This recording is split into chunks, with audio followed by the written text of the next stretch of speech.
filhos que têm adiado a saída de casa. E mães que têm lamentado quando eles se tornam independentes mais cedo. As histórias de quem arriscou uma carreira assim que conquistou a maioridade. E ainda, o sucesso do modelo de negócio que tem permitido que as mães acompanhem o crescimento dos filhos no ambiente de trabalho. O Interface de hoje retrata as diferentes facetas das famílias contemporâneas.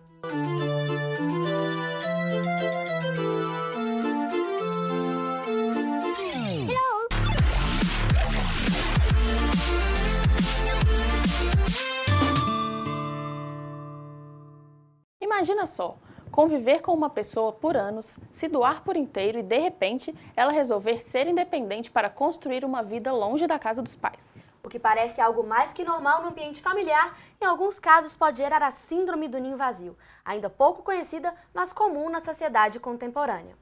No quarto ainda restam alguns pertences do único filho de Emília, que saiu de casa há pouco tempo.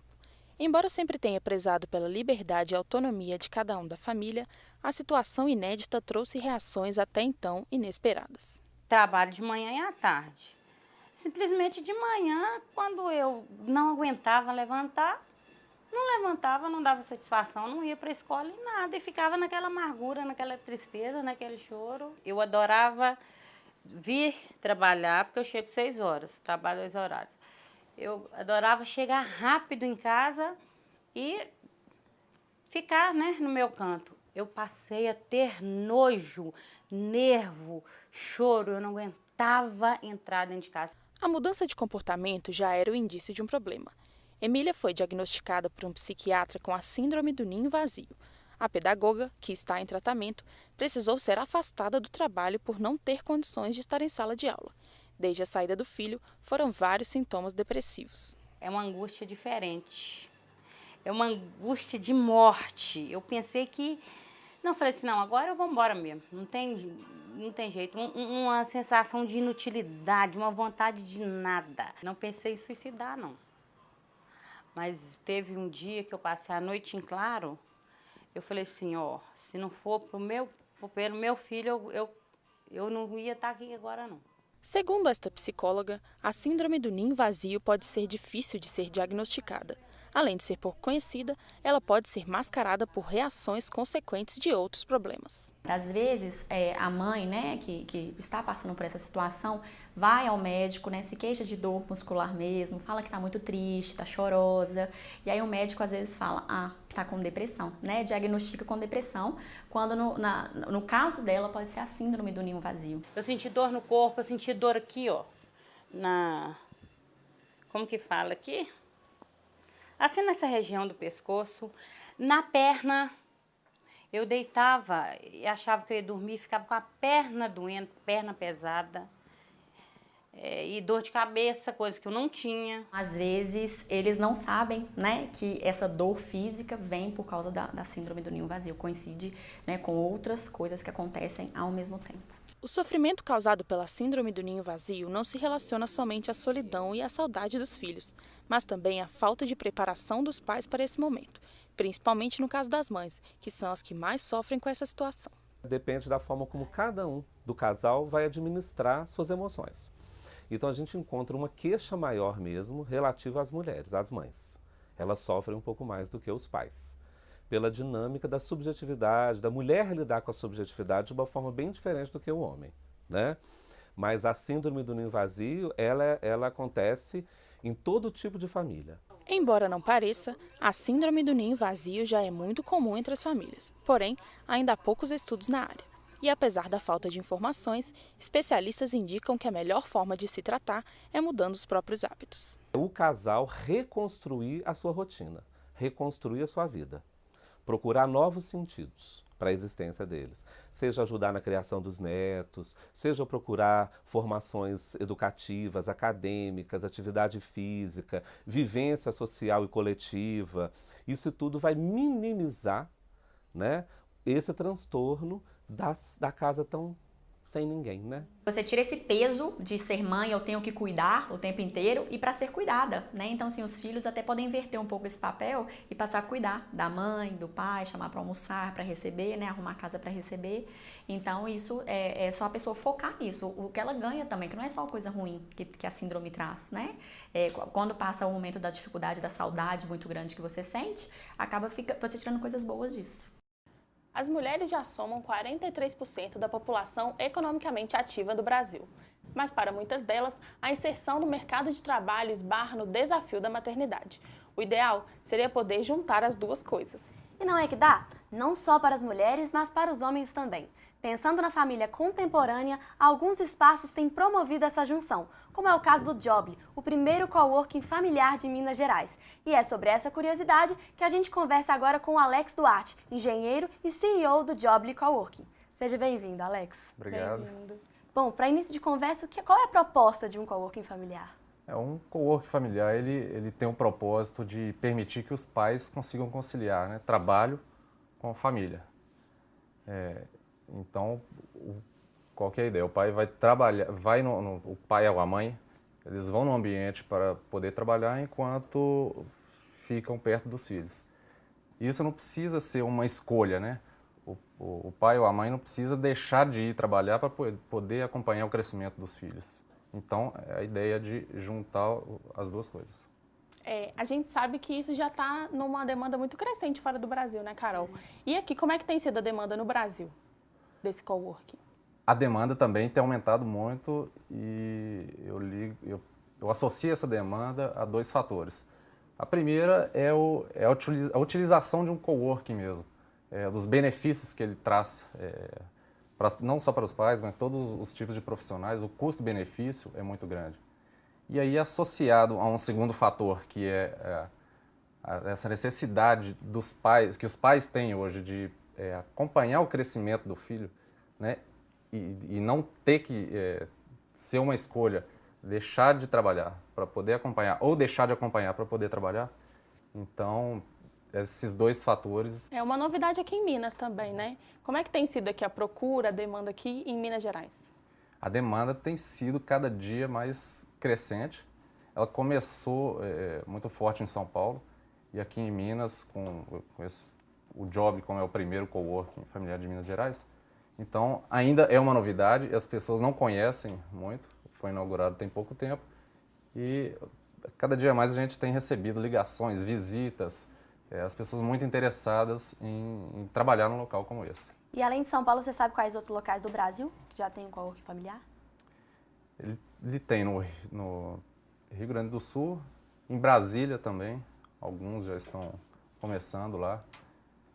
E Tá bem no início mesmo, Tá né? bem no início. Entendi. E já é possível mensurar os reflexos de usar um coworking familiar assim, no desempenho profissional? Sim, os reflexos são grandes e são muitos benefícios, né? Então, a pessoa que vai trabalhar num coworking, ela tem ali um ambiente diferente do tradicional, onde ela tem um contato com outros profissionais de outras áreas, e isso é muito bom para o networking. Eles acabam fazendo até parceria entre eles. E sem falar que é um ambiente que proporciona criatividade. Então, a pessoa consegue ali focar no seu trabalho e progredir. E Alex, para o lado mais pessoal, quais são os ganhos das famílias contemporâneas com essa ideia do coworking? O ganho é que os pais, né? Os pais, eles vão poder acompanhar o desenvolvimento e o crescimento dos seus filhos. Então, eles estão ali o tempo todo trabalhando e o filho está ali perto dele, sob supervisão de cuidadoras, até para o pai poder conseguir desenvolver o seu trabalho.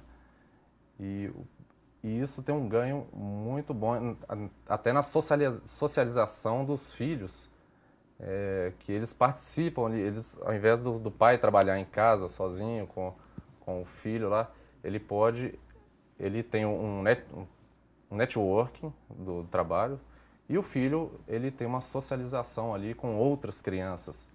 Então, tem esse lado social também que beneficia muito trabalhar num local como esse. E você acha que no futuro as empresas, de um modo geral, elas tendem a pegar algumas dessas questões que o coworking propõe? Elas tendem muito, e eu digo até mais, eu acho que se não tenderem a fazer isso, elas vão ficar para trás. Porque hoje as novas empresas elas já estão sendo criadas com esse modelo de coworking. Ou, muitas vezes, até começam um coworking, né? Porque o custo-benefício é muito bom para essas empresas e o ambiente colaborativo é muito bom. Então, a gente vê aí cada vez mais startups começando, principalmente, né, empresas de tecnologia, começando logo de cara num coworking e é uma tendência. Em relação ao que a Carol falou, quais são as perspectivas dessas empresas de coworking familiar, assim, a curto, médio e longo prazo? Quais são os pensamentos de vocês, assim, para o futuro? Eu acho que tem uma demanda muito grande aí, até no curto e médio prazo.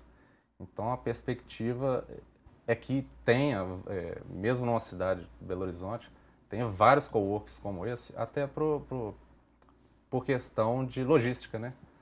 A gente sabe que um pai ou uma mãe que vai trabalhar com o filho tem essa dificuldade. Então, se tiver em vários locais e tem demanda para isso, isso aí vai facilitar demais. Entendi. Muito obrigada. Muito obrigada, viu, Alex? Pela sua entrevista. Agradeço. Bom, nós vamos agora para um rápido intervalo, mas não saia daí que a gente já volta.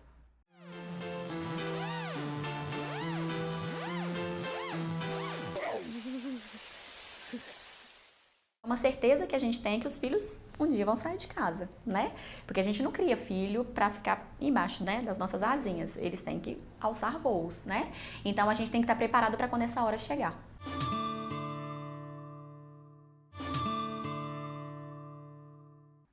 A cada 4 jovens entre 25 e 34 anos morava com a família em 2017. Para se ter uma ideia de como essa escolha tem crescido entre a nova geração, em 2005, 1 a cada 5 jovens fazia essa opção. Os dados do IBGE mostram que a chamada geração canguru tem ganhado adeptos no país. Mas para além de uma simples escolha, outros fatores podem influenciar nessa decisão.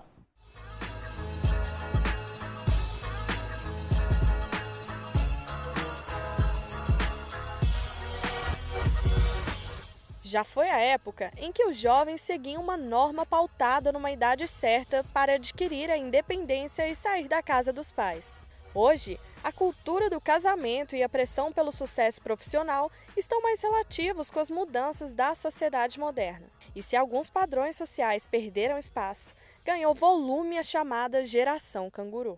São pessoas de 25 anos a 35 que ainda não saíram de casa, que já têm um curso superior, né, que já são graduados. Eles estudam, muitos trabalham, alguns fazem estágio, outros fazem trabalhos com rendas menores, porque está claro já, né, pesquisas nos mostram isso, que não é por causa de dinheiro que eles não saem. Algumas vezes eles não querem empregar esse dinheiro que eles ganham, né, pagando um aluguel ou despesas de uma casa. Em 10 anos, o índice de pessoas com idade entre 25 e 34 anos que moram com os pais cresceu 4%, segundo pesquisa do IBGE. Em 2005, 21,7% desse público permaneciam na casa dos pais. Já em 2015, a taxa havia atingido os 25,3%. Desse total, 6 em cada 10 pessoas estavam empregadas, o que mostra que a geração canguru não é totalmente dependente. No caso das irmãs Ana Carolina e Georgiana, elas não têm um emprego formal no momento e estão entre os 40% das mulheres na faixa etária da geração canguru que moram com os pais. O apego ao ambiente familiar tem sido a principal justificativa para esse estilo de vida, mas outros fatores acabam influenciando na decisão. Se a gente for sair de casa, pagar a conta de casa, pagar cursos de especialização e ainda querer viajar, sair, aí não tem jeito, não tem como fazer tudo, né? A gente tem a casa cheia, famílias junto e tal, minhas irmãs, minha mãe, meu pai, todo mundo junto. Então isso influencia muito, né? Você não tem que nunca estar sozinha, né? Sempre tem alguém para conversar.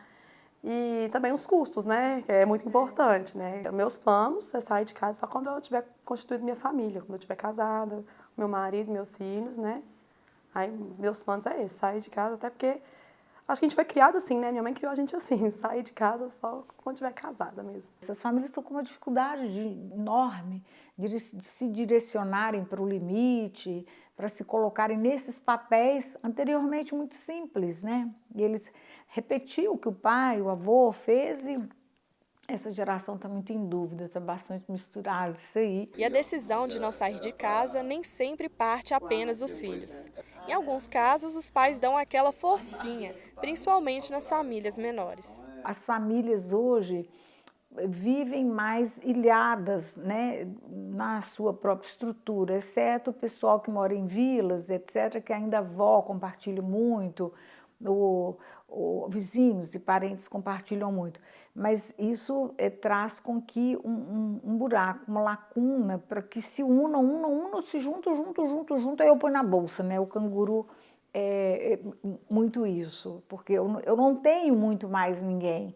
Aí o filho fala, nem eu, não tenho muito mais ninguém, então eu vou ficar. E a escolha por ficar tem sido mais comum entre eles. Os homens somam 60,2% do público que integra a geração canguru. E se engana quem pensa que essa decisão é o reflexo do comodismo. Em alguns casos, ela acontece para a inversão de papéis. Resolvi continuar também, até mesmo para ajudar em casa, né? Acaba ajudando uma conta, ajudando limpa daqui, outra coisa dali. E aí facilita, quando todo mundo está junto, facilita, né? E mesmo quando essas habilidades chegam ao nível desejado, deixar o colo de mãe não é uma tarefa fácil. Saber que nada vai frustrá-lo se ele cuidar da roupa dele, da comida dele, mesmo estando trabalhando fora e sendo responsável pelo pagamento do seu apartamento, do seu carro e da sua vida. Cruzar a porta de casa para descobrir o mundo lá fora. Uma escolha que pede coragem e pode determinar o caminho do sucesso. E quando essa decisão é quase que prematura, o que fica na bagagem pode render longas histórias.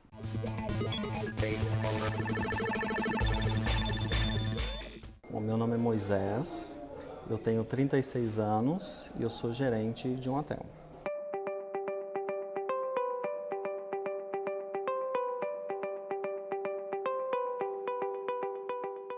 Morar sozinho, na verdade, aconteceu quando meus pais me deixaram no interior com 16 anos e vieram trabalhar na capital, em Belo Horizonte. E eu estava finalizando ainda o meu 8º ano naquela época e eu fiquei morando sozinho na nossa casa para terminar os estudos. Confesso que com 16 anos realmente foi difícil para mim. No primeiro momento foi muito difícil. Eu fiquei 4 anos sem visitar meus pais, não que eles não vieram me visitar, mas que eu voltasse na minha cidade para frequentar a casa deles. No primeiro momento foi um distanciamento, eu percebi que eu tinha tanta coisa para fazer, nesse momento a prioridade era ter um emprego e focar em mim. Nos momentos em que eu tive alguma instabilidade, por exemplo, sair do emprego e passar para outro, eu não teria uma pessoa que pudesse me auxiliar. Então, assim, o período que eu tivesse sem emprego, eu teria que continuar pagando minhas dívidas, aluguel, então eu teria que ter uma reserva sempre. Para mim foi uma das maiores dificuldades. E não ter também nos momentos mais difíceis com quem compartilhar, com quem pedir socorro, não ter a mãe para você chorar, um colo de mãe, você sente falta. Mesmo, eu acho que idade nunca é demais para isso. Eu acredito que sair de casa mais cedo me fez, sim, ter uma maturidade, porque você tem compromisso, você começa a perceber que a geladeira não se abastece sozinha, que as contas não se pagam sozinha. Então, eu acho que isso traz a maturidade muito mais cedo. Eu acredito que essa mudança de eu morar sozinho na minha vida profissional veio fazer com que eu seja uma pessoa muito mais comprometida, que eu valorizasse muito mais tudo que eu conquistasse. Eu realmente saí de casa muito cedo e saí sem nada, nenhum emprego na época eu tinha. Então foi vivendo de várias atividades que eu fui desenvolvendo ao longo do tempo, que me fizeram chegar onde eu cheguei. Eu acredito que o sucesso profissional não é totalmente ligado à independência. eu acho que ele pode até vir mais cedo se você tiver um apoio maior. Por eu ter saído muito cedo de casa, eu odiei muito meus estudos. Então, assim, eu estou na hotelaria já há 15 anos e talvez agora eu cheguei no ponto que eu gostaria. Eu acredito que as experiências que eu tenho em morar sozinho, em ir correr atrás do trabalho, dos estudos, o compromisso de não ter ninguém que vai bater na sua porta e dizer que está na hora de acordar. Então, eu considero assim uma referência os mais jovens. Eu tenho sobrinhos hoje já com 18 anos, então acredito que sim. O Moisés hoje, né, eu fico tentando me reconhecer naquele Moisés que saiu da casa dos pais, né? É outra pessoa completamente diferente, a maturidade, né, vem para nos ajudar, mas uma pessoa confiante, que sabe o que quer e que valoriza as pequenas coisas da vida e que busca, acima de tudo, ser feliz.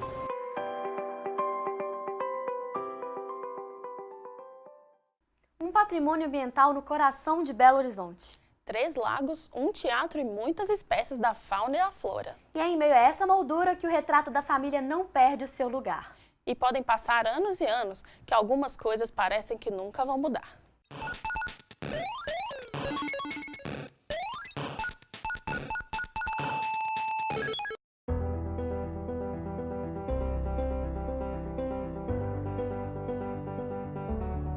Tem coisas na cidade que parecem uma cena que nunca muda.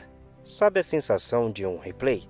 Pois é, carros que param, pessoas que andam, pessoas que param, carros que andam. Enfim, todas as ruas parecem levar ao mesmo lugar. Mas entre tantos endereços, um pode se destacar: o Parque Municipal bem no coração de Belo Horizonte. Lado a lado com a euforia da capital, ele reserva cenas típicas de pinturas que fogem da realidade metropolitana.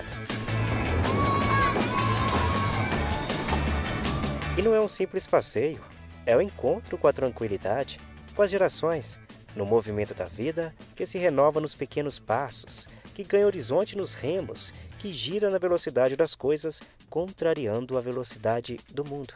A simples mecânica desses aparelhos extrai sorrisos generosos desses pequeninos e mostra que o tempo está avançando, mas que certas coisas nunca mudam.